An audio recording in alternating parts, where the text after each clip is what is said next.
Ladies and gentlemen, quiet please. We're on the air in 3, 2, 1.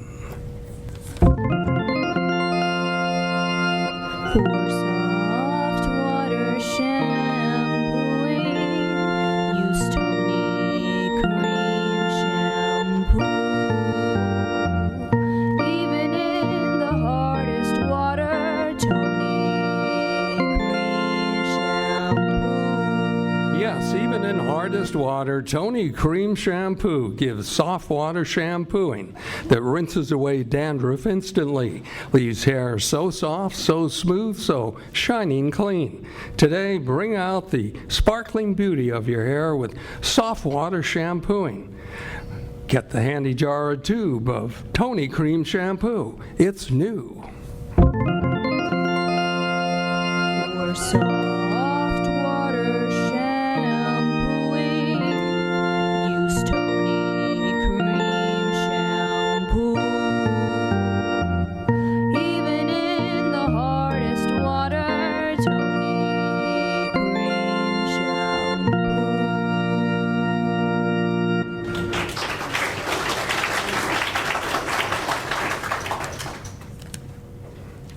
Are you safe from BO on all 13 areas of your skin? La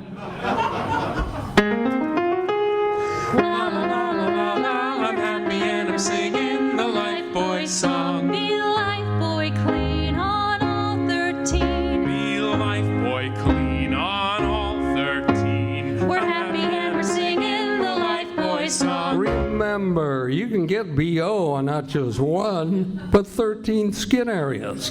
The cleaner you get these 13 skin areas, the safer you are. Lifebuoy Health Soap deodorizes all these 13 skin areas. Stops BO before it begins, stops BO up to 48 hours.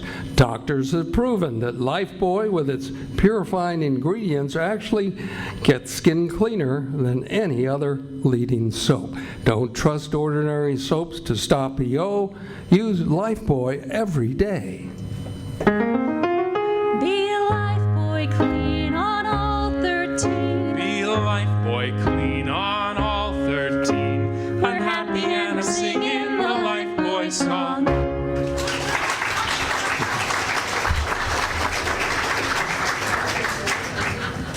Johnson's Wax presents Fibber McGee and Molly. The makers of Johnson's Wax and Johnson's Self-Polishing Glow Coat present Fibber McGee and Molly, written by Don Quinn. Here's a question for all of you good housekeepers. Do you know that the experts mean by the term protective housekeeping?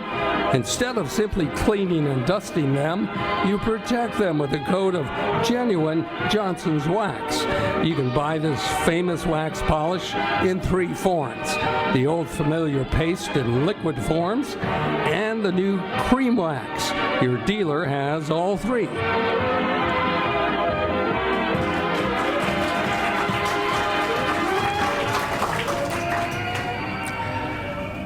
The show school whirls at 79 Vista Place are getting so dizzy that there are two parties going on now at the same time and in the living room. One party is going on about needing 50 cents for cigars, while the other party is celebrating the installation of a budget which has no allowances for cigars at all. And so we find the party of the first part and the party of the second part. Fibber McGee and Molly. But Molly, that budget's all wrong. Why didn't you make provisions for my cigars? Because your cigars aren't provisions? Well, be that as it may or may not, I'm entitled to 50 cents for new smokes. After all, I gave you that money in the first place. Oh, so you're just an Indian giver? Well, come to think of it, my grandfather was part Indian. His mother was an Irish Colleen, and his father was a big buck among the Cherokee. That made Grandpa a kind of half-buck. And talking about half-bucks, Molly, how about letting me have Oh, McGee, as the warden of the Moscow prison says when he brought back the bloodhounds after an unsuccessful chase, Yes. Not 1 red cent. You're a hard woman, Mrs. McGee. Oh, no, I'm not, dearie. I've only got 35 cents, and I need that to pay the milkman. Very well. Well, give me the 35 cents, and I'll hand it to the milkman when he comes. I've already put it out on the back porch in the milk bottle. Oh, you have? Well, I guess I'll go outside and have a breath of fresh air. A good idea. It's much better than inhaling those horrible Havana hay burners of yours. Ah, lovely day, ain't it, McGee? Yes, it is, McGee. Nice day out. Well, well, well, look at that. A milk bottle with 35 cents in it. My, lucky thing I got a small hand and this bottle's got a wide mouth. It's a tight squeeze. Well, there. I got it. Now for a... Shucks, I got that hand in that bottle all right. No, I can't get this dad-ratted bottle off my hand. Oh, what'll I do? McGee, what are you doing with that milk bottle in your hand? Me? Well, I haven't got any milk bottle in my hand. Oh, no? No, I've got my hand in the milk bottle. Well, take it right off. Well, I can't. It's stuck. Now, why would any grown man want to... McGee, you were after that 35 cents. Now, Molly, I needed a cigar a darn sight more than I need a glass of Guernsey gruel. Don't you get it, Molly? Instead of saying the word milk, I called it Guernsey. It ain't funny, McGee. Okay, I'll pour it back in the bottle. To think that you'd stoop low enough to take 35 cents out of a milk bottle. Oh, it wasn't much of a stoop, Molly. How am I going to get this off my hand? Come on into the house. I'll get it off. All right, let me look at it. Why, all you have to do is open your hand and it'll slip right off. Well, I can't open my hand. Gee, I wish Uncle Dennis was around. He'd get me out of this jam. How? Well, that guy could get more out of a bottle than... McGee! Now, let's just sit quietly, dearie, while I figure this out. Shh. What's that? Tain't me. Well, stop. Who goes there? Who? No, it's you, Boomer. No, excuse me for breaking in like this. I thought no one was at home. Oh, yeah? Well, it's a lucky thing I recognized you, Horatio, or to bopped you on the bean with this bottle. Oh, threatening me with a glass glove. Well, that's unsportsmanly. It's childish, my little cat. No. It's because he can't get it off, Mr. Boomer. Maybe you know how we can get his hand out of that bottle? I can offer a solution in 2 short words. What is it, Mr. Boomer? Glass cutter. A glass cutter. Wonderful. Well, yes, let me have it. Certainly, my little bottle baby. Now, where did I put that glass cutter? Had it right here a minute ago. Glass cutter. Oh, here's a set of skeleton keys that'll get me into any jail in the country, if I'm not careful. A kangaroo billfold. You should have seen that fellow jump when I took it away from him. Present from my brother Luke, who's in the cooler. It's a muffler to keep Luke warm.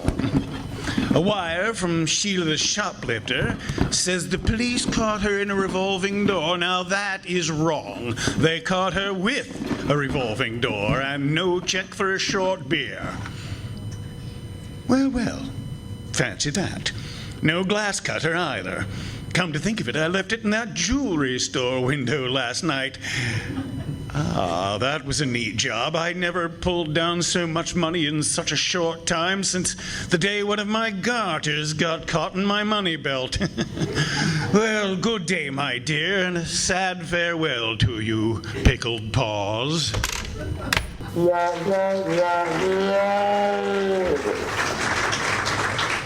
Dag-rat-it, Molly, I can't stand it any longer.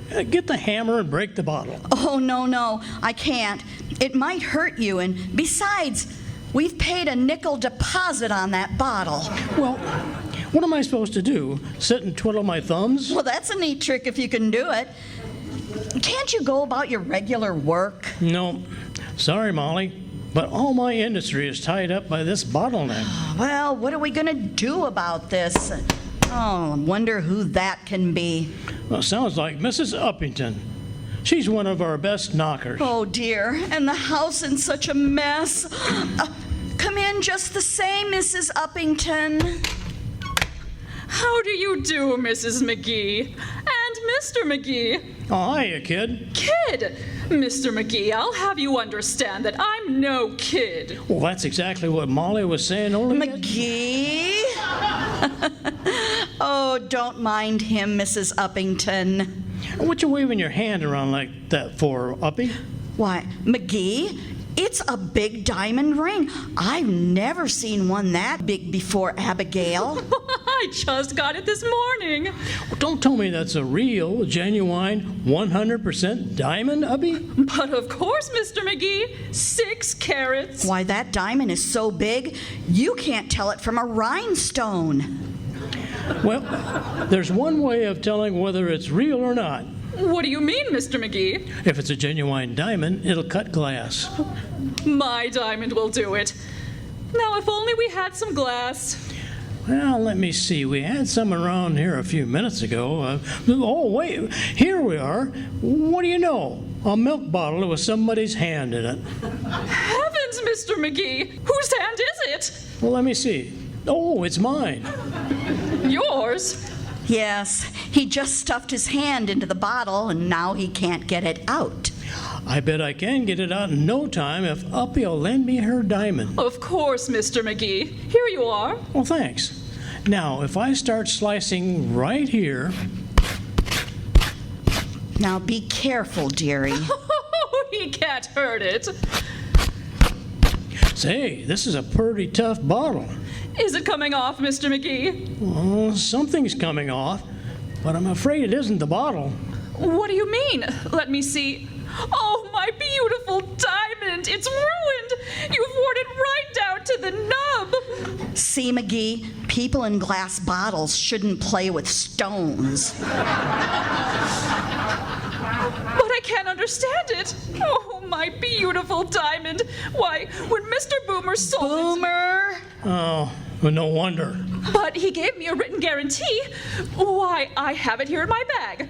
Now, let me see. Where did I put that guarantee? Had it here a moment ago. Guarantee. Ah, here it is. Oh, dear, it isn't a guarantee at all. Oh, this is terrible. I've been rooked. I've been bamboozled. I've been bilked. Well, what did he give you, Uppy? A check for a short beer. Goodbye.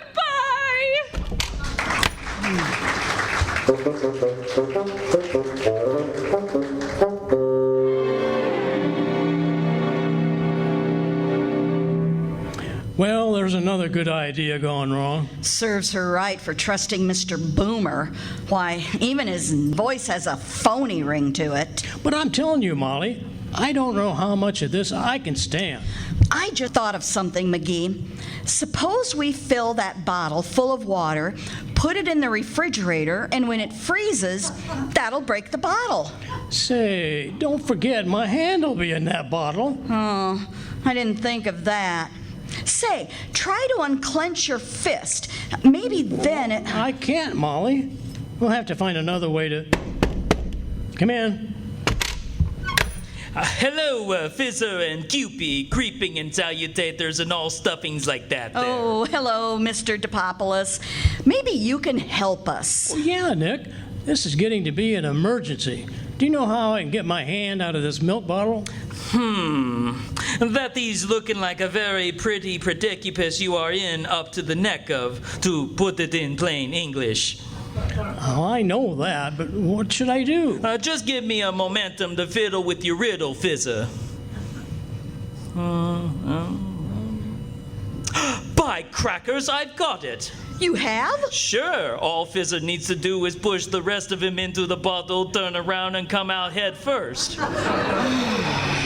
What a lot of help you are. Thank you. And you are giving me a big helping too, Fizzer?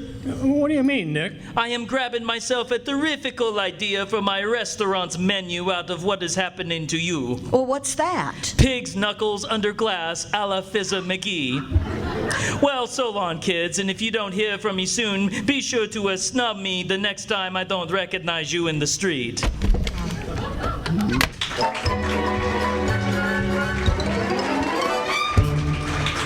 Pig's knuckles under glass. Molly, we've got to get this bottle off somehow. I can't stand it. I'm starting to get claustrophobia in that hand. What's claustrophobia? Well, I think it means discomfort when you're shut up in small places. Oh, a fancy name for tight shoes, eh? Now, Molly, don't joke. This bottle's going to be my downfall. Hey, folks. Say, I just met Mrs. Uppington, and she told me about the trouble you're in, Fibber. So I came right over here to get you out of that bottle. Well, that's mighty nice of you, Andy. Yeah. Thanks, Andy. Anytime you display your generosity, you usually display a little Johnson's Glow Coat, too. You got me all wrong, pal. And just to prove it, I won't even mention it. Now, let's have a look at this problem. Why, I can get this bottle off. How? Hypnotism. Hypnotism? Well, we tried everything else so far, and I'm getting desperate. Go on, Andy. Hypnotize me. Okay, now just sit down in this chair. Okay, now go limp. Like a piece of liver? Limper. All right. Okay, that's it. Now look into my eyes and repeat after me. I am going to sleep. I am going to sleep. I have no thoughts of my own. I have no thoughts of my own. You never did. I never did. I will only think the things Andy thinks. I will only think the things Andy thinks. I am relaxed. I am free.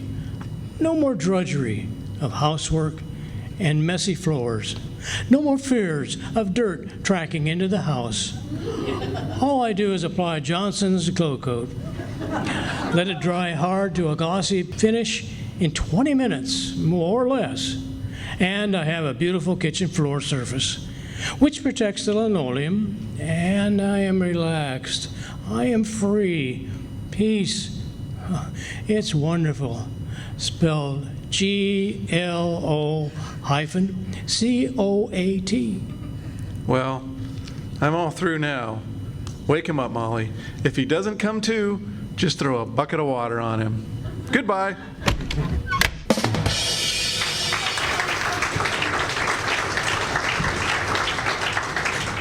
McGee, wake up. Yeah? What? Oh, say, Andy, now that's my hands free. It's great to be able to scratch my nose again. Ouch! Well, Dad ratted that bottle's still on. Say, where's Andy? He's gone. Of all the silly things, trying to hypnotize me with all my willpower. At least he kept his promise about not mentioning Johnson's self-polishing glow coat. Oops, there I went and mentioned it. Well, dearie, sometimes it doesn't hurt to mention. Come in. Oh, hello there, little girl. Hello, Mr. McGee. What you doing? Building a ship in a bottle? No, I'm not, sis. I know what kind of ship it's gonna be, I betcha. Oh, what kind? A bottle ship. You mean a battleship? Will you give it to me when you finish it, huh? Will you, Mr. McGee? Well, maybe I will if... Daddrat it, sis, I'm not building any ship. Gee, you look silly with your hand in the bottle. How'd you do it? Well, it's a long story, little girl. Chock full of details and points, a plot, and old anecdotes. I knew one old story once, I betcha. You did? How did it go? Ma. I said anecdote, not nanny-goat. What's the difference, huh? Well, an anecdote is a short tale. This one had a short tail. I mean a different kind of tale. One you can tell. Oh, you could tell this one had a tail. But that isn't... The fact is, Tall Tale had a telltale Tail. Hey, what's this tall tale you're telling? Oh, that was the name of this nanny goat. Oh, come on, sis. Nobody ever named a goat Tall Tail. Oh, yes, they did. Oh, no, they didn't. Oh, yes, they did. No, let's cut this short. What, the tail? Yes. I mean, no. Why did they call this goat Tall Tail? Because it loved to sleep in the middle of the road. Oh, I don't see what that's got to do with its name. Well, no matter how often you would tell this tall tale, it would just lie there. Lay there. It sure did, didn't it, mister? So long.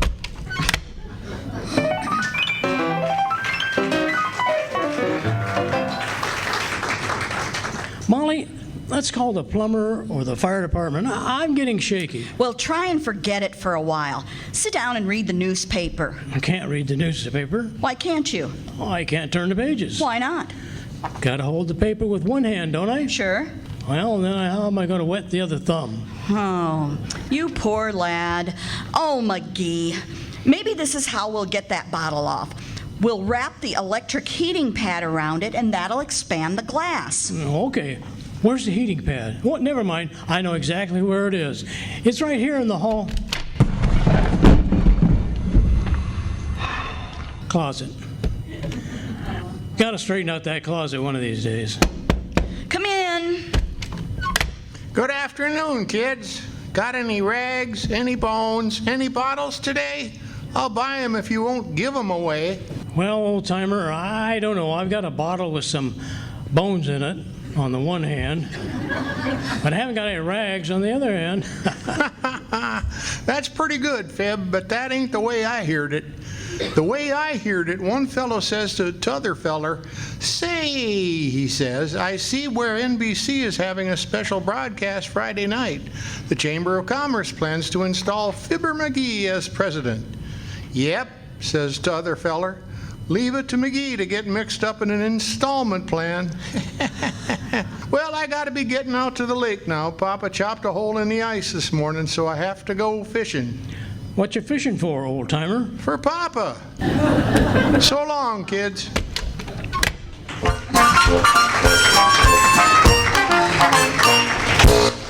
Can you imagine fishing for his father in the lake? Well, it's a lot more honorable than fishing for 35 cents in a milk bottle, dearie. Now, why would you have to mention that? Why, I'm so fed up with being handcuffed to this Jersey juice jar, I don't think I'll ever be able to look a cow in the face again. Dearie, if ever a remark called for an answer, that one did. Come in, quick. Good day, Mrs. McGee. Hello, Fibber. I came over to see if I could borrow a couple of lemons. We just ran out. Well, you can run right back again, Gildersleeve. Do you think lemons grow on trees? That's a fine way to greet a neighbor. What's gotten into you, McGee? It's not what's gotten into him, Mr. Gildersleeve. It's what he's gotten into. Just look at his hand. Oh, Molly. What? Where? Oh, this is Rich, the president of the Chamber of Commerce, caught in a court. But that's no laughing matter, Mr. Gildersleeve. We've been trying to get that bottle off his hand for hours. Oh, you have, eh? Well, it's the simplest thing to do. How? Just raise that arm over your head, hold it there for 2 minutes. The blood rushes away from the hand shrinks, and presto, you're free again. Why, that's a wonderful idea. Try it, McGee. Go on. There. Higher. Now. How's that, Mr. Gildersleeve? Oh, fine. He'll be free in no time. In fact, he looks like the Statue of Liberty already. How'd you maneuver yourself into such a mess, McGee? Oh, I just happened to be strolling on the back porch when I noticed 35 cents in the bottom of this bottle. So I just reached in for it. Well, I thought I had heard of everything, but this takes the barbed-wired bath mat to a new level. Dagrabbit, I've taken about all I'm going to took today. One more nasty remark and I'll pinch a punch in your paunch that you'll have pushing up the posies pronto. Now look here, McGee, you little half-baked hooligan. Who's a hooligan? I am. You are not. He is too.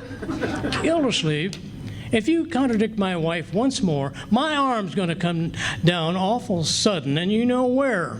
Why, you insignificant, chicken-chested little mugwump, I'm gonna make you eat your own bridge work. Well, that finishes it. McGee, what are you going to do? I'm going to take my arm down. The 2 minutes is up. Maybe it'll come out now. Well, I think it's coming. No, it won't. I knew it wouldn't work. No wonder. You've got your fist closed. Open it up, and I'll bet it'll come out. Yes, dearie, that's what I've been telling you all along. But I can't open my fist. Oh, you've got all kinds of room. Now go on, open your hand. What? I let go of the 35 cents?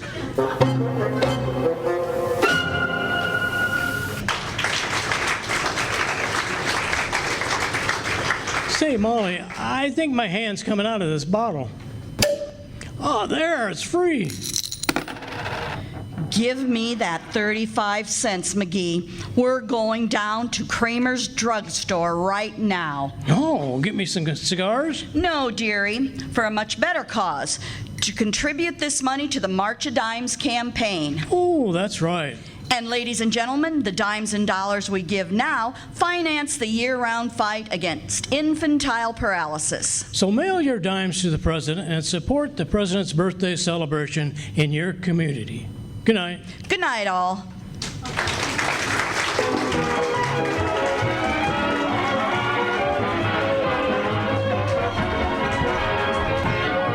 The makers of Johnson's Wax and Johnson's Self-Polishing Go Coat ask you to tune again next week. Another episode of Fibber McGee and Molly. Good night. This is NBC, the National Broadcasting Company. The role of Fibber was played by Terry Turner. Joanne Fox portrayed his wife, Molly. Horatio Boomer was played by Garie Lewis. Eddie Dunn was the old-timer, and Kathy Pfautsch was Abigail Uppington. Dick Nikopopoulos was played by Chad Gaul, and Isabella Swain was Teeny. The Great Gildersleeve was played by Junior Darwin, and Terry Murrell was Andy, the Johnson's Glow Coat salesman. I'm your announcer, Ralph Swain.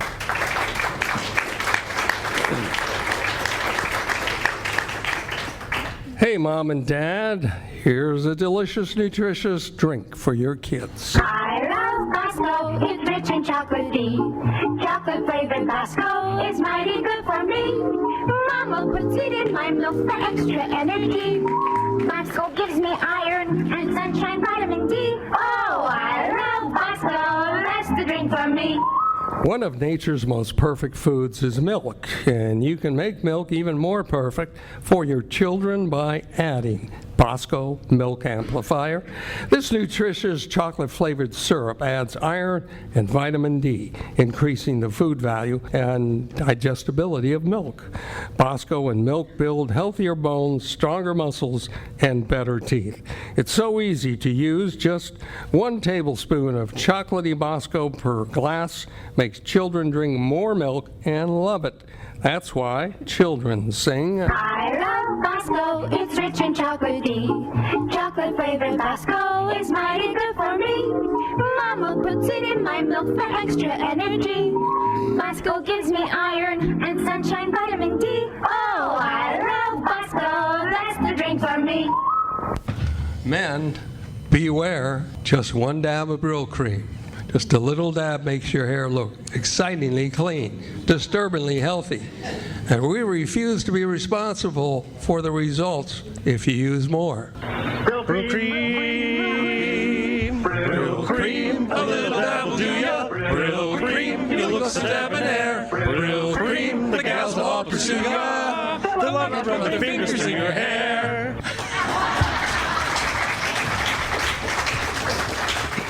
And once again, folks, please welcome back Junior Darwin. Go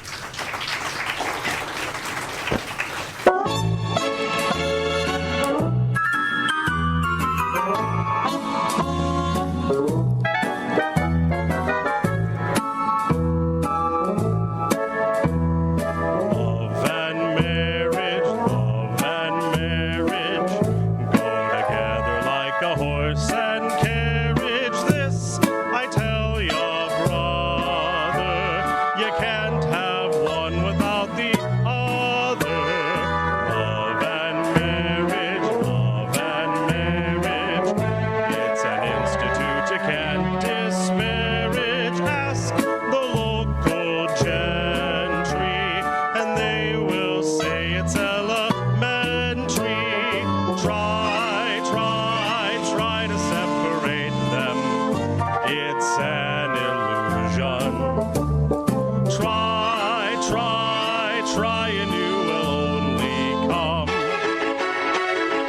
to this conclusion. Love and marriage go together like a horse and carriage. Dad was told by mother, you can't have one, you can't have none, you can't have one without the other.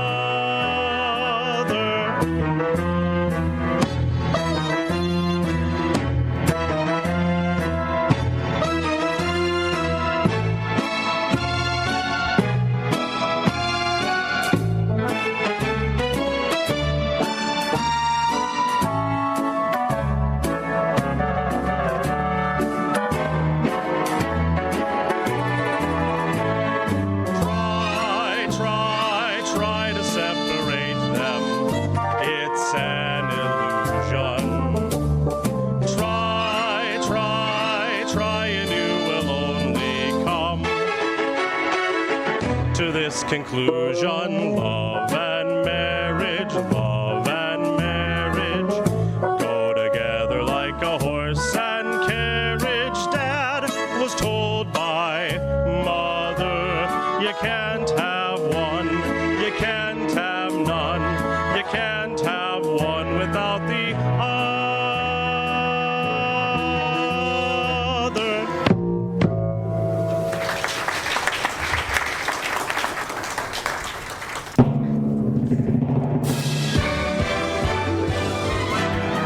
Ladies and gentlemen, we thank you for joining us for this performance of the Great Plains Radio Theater Project. And now the GPR cast and crew in alphabetical order: Junior Darwin, Eddie Dunn, Joanne Fox, our Foley technician Joshua Gaul, Chad Gaul, Master Quentin Hart, Garie Lewis, Terry Murrell, Kathy Pfautsch. Today's audio technician, Isabella Swain, Terry Turner. And I want to thank Joe Ross, our ticket taker in the back. We also have Andy Nelson. And last but not least, I'm your announcer and director for Great Plains Radio Theater, Ralph Swain. You've been a wonderful audience. Thank you for tuning in. See you on the radio.